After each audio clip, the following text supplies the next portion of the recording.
morning! So ngayon, kagigising lang namin and excited ako kasi masyado nang mainit. So, nagsiswimming kami. Sasama lang kami ni tita. Galing siyang Spain. So, nandito siya para magbakasyon ng isang buwan and then, bago siya umalis sa katapusan, nagset muna siya ng swimming para sa aming pamilya. Kaming magpipinsan. Ganun naman yun lagi kapag umuwi dito. Lagi talagang nagsiset ng pasyal or basta set kami. Basta yung magkakasama kami. So, sa Bulacan kami magsiswimming. And then, ngayon, ang gagawin kami is mag-asikaso muna. Maglilinis na itong kwarto. And mag-ready na ako ng gamit namin para mamaya. So, bye!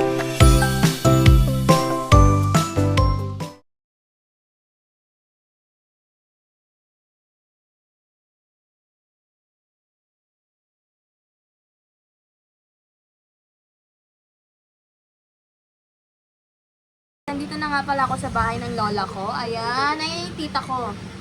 Ganda, di ba? Galing siyang Japan, umuwi siya kahapon. Pero sa Spain talaga siya galing, di ba? Sinabi ko naman sa inyo. Ako lang nandito, tsaka yung kapatid ko. Natatakot ako konti kasi may mumu dito. Andito si Lolo. Hindi siya maalis si Lolo dito. Si Lolo ko, tapos yung papa pa ni Lola. So, lolo ko sa tuhod. Hindi sila umaalis dito kasi mahal nila itong bahay na to. Kaya, feeling ko nanonood lang sila. Nag-aantay pa lang kami dito sa bahay ni Lola kasi may binili pang ibang pagkain. Para pagdating doon, lulutuin na lang. Ayan guys, ayan yung lola ko. Doon, busy siya. Ayan, busy siya sa mga eksena niya dyan sa kusina. Ito yung gamit ni tita. Doon sila sa labas. May binili sila sa labas. Andito lang ako nakaupo sa rocking chair ng lolo ko.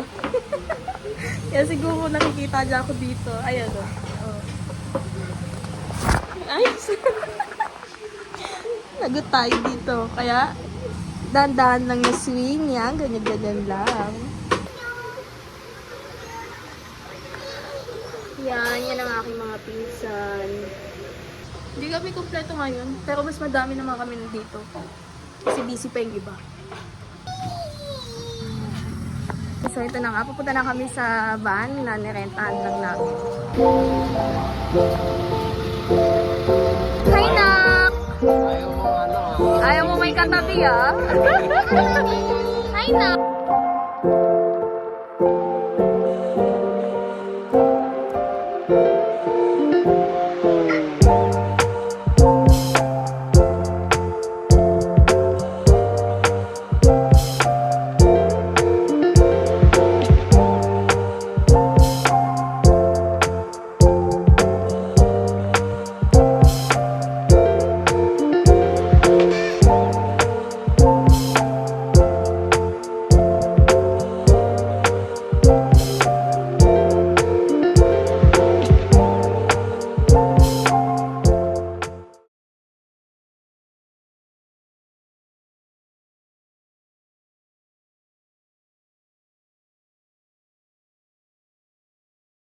Nandito na nga pala kami sa resort, sa Mendoza. Ewan ko? Mendoza Resort nga pala yung name niya. And ang ganda dito. Meron pa sa taas kaso third floor na siya. Ito guys, tignan niyo yung view dito. Ang ganda. Wow!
na inumin ko ngayon.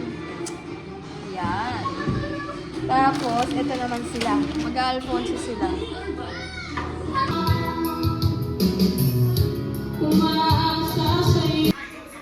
Ayos talaga. Maganda yung tono pero yung names.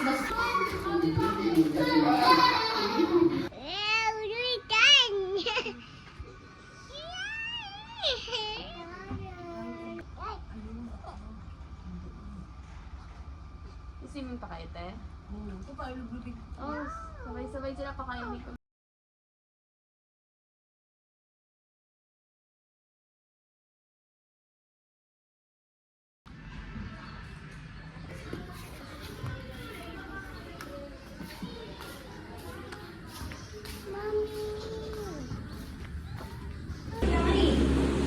Anyari?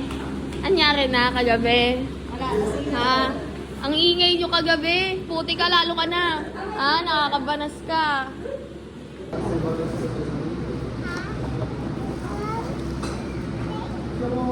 Halika na, natin na tayo. Tigisa tayo dito. Hi guys! So, kakain na muna tayo ng almusal dahil mamaya magugutom na tayo. Alis din tayo dito ng alas 12. Pero 11 dapat doon naka-prep na.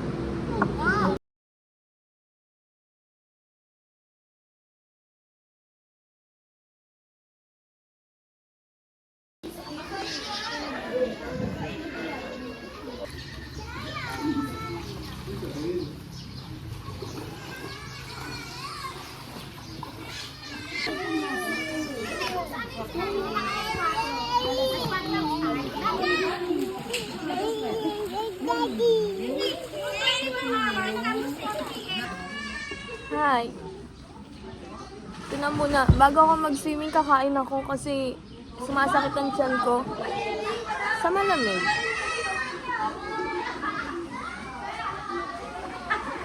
Or talagang lagi lang ako kumakain. Hindi na ako nakapag-vlog kagabi kasi low bat na ako. Gamit ng mga bata tong cellphone ko. Magulo na din talaga kagabi. Kaya hindi na ako nakapag-cellphone. Magpapalit na ako. Kung ano yung pinansining ko kahapon, ganun din yung pansining ko ngayon. Sinampay ko lang siya sa taas. Sayang kasi kung papalit pa ako ng ibang damit. Ganun din naman, saglit lang. Aalis na din kami maya-maya. Lulublob lang ako. Tanggal amat.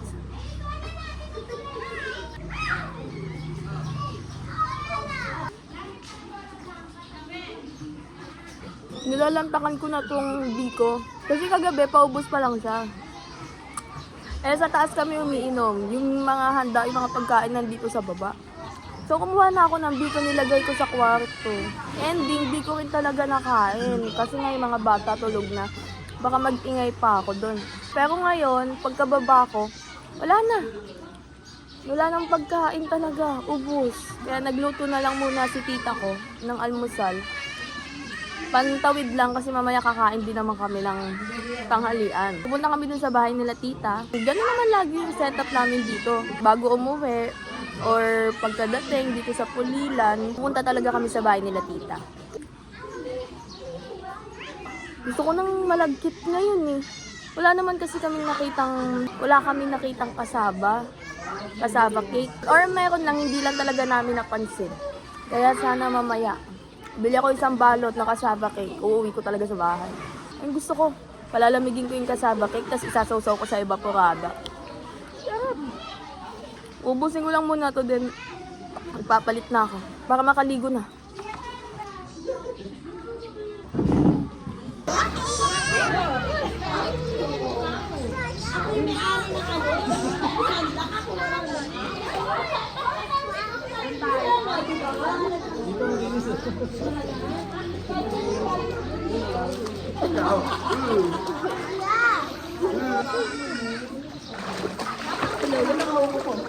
Hi.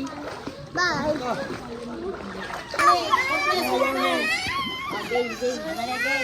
Three. Yan. So, ito na. Nag-ready na kami pa uwi. Ay.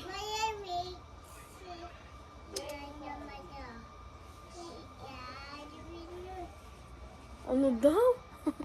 Ayan, OA. Ayan na. Ayan na, Diyos ko po. Ayan na. Ah! Ang kapal nga ng makeup ni Mami. Ha? Ang ganda ko daw. Tingnan ko te. Ang ganda ko daw. Basain natin kasi ano naman. Ay, sa tuyo na agad. Naiinis naman ako talaga.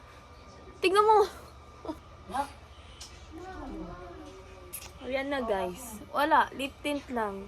Lip tint lang ang baon. And lotion. Ang bango naman na ito, te. Ang bango. At saka pag-vlog dito, liwanag. Guys, ang bango. Ang bango. Hiningi ko lang to sa ate ko, ang bango. Lalagay din tayo sa ating legs. Hi, ito na. Okay na. Wala akong pulbo. Ate, may pulbo ka. Alam ko may pulbo ka dyan. Ayun lang. Si ano atang ito na.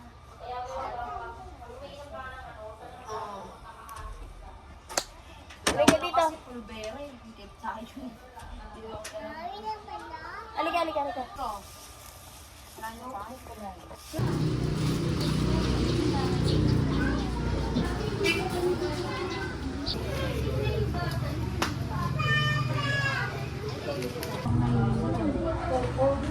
Ay, ginawa ni Kuya. Isang mineral.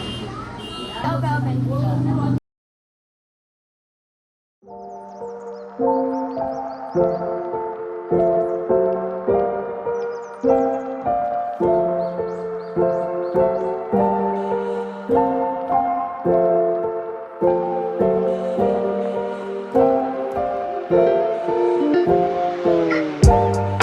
Hi guys! So, kauuwi ko nga lang pala kasi may binili lang ako yung mga ipapasabay ko sa pag-alis ng tita ko kasi nagpabili si mama ng mga kailangan niya. So, eto lang yung binili ko, yung sunscreen. Yan, Brilliant Skin, baka naman. Tsaka yung lipstick na gusto niya. Ito yung binili ko. May lip gloss to. Para kapag nagtagal siya, may color din siya. Then kapag nagtagal siya sa lips, para nang may serum. Ganon. Tapos eto, lip tint lang din. Binilan ko na lang din si mama para kung ano yung magustuhan niyang kulay. Ang pinaka-importante is eto, mga katingko ointment. Ayan, dinamihan ko na siya. Meron din ako binili sa kanya na para naman sa ulo niya, pag maliit, pag papasok na siya sa trabaho, ito na lang yung gagamitin niya. So, ilalagay ko na lang muna sila sa box. Ito yung box na nakuha ko. Yan. Galing to sa mga parcel ko. Tinago ko talaga siya kasi feeling ko kakailanganin ko siya. So, ayun lang. Bye.